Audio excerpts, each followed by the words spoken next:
Retour à l'épidémie Ebola qui frappe l'Afrique de l'Ouest. Le docteur Marie-Paul Kieni, assistante directrice générale de l'OMS, a fait un compte-rendu à l'issue d'une réunion à Genève sur les implications éthiques de l'utilisation de traitements expérimentaux afin d'aider les patients infectés par le virus Ebola.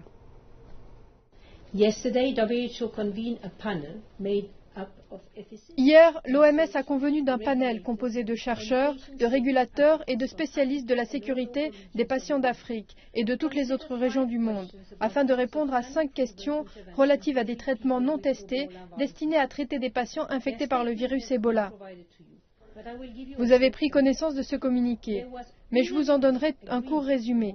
Il y a eu un accord unanime parmi ces experts sur les circonstances exceptionnelles de cette épidémie Ebola afin d'offrir aux patients un traitement qui n'a pas été expérimenté. D'après le panel des experts, l'efficacité est ce qui doit toujours guider une telle intervention.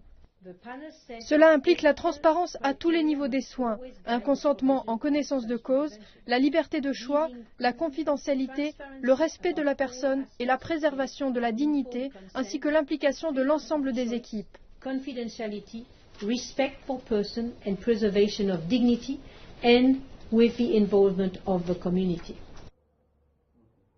L'Organisation mondiale de la santé a indiqué dans un communiqué que des traitements non testés pourraient être utilisés pour traiter les patients infectés par le virus Ebola. L'OMS a indiqué qu'une telle démarche était éthique, au regard du niveau de contamination et du grand nombre de morts en Afrique de l'Ouest, qui a désormais dépassé les 1000 personnes. Juste avant cette décision, le Libéria avait indiqué avoir reçu un traitement expérimental, ZenMap, après en avoir fait la demande auprès du gouvernement américain.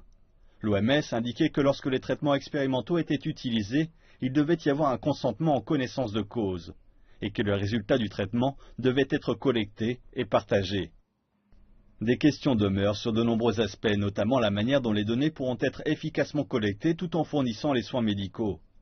L'on ne sait pas bien non plus comment ces traitements seront financés.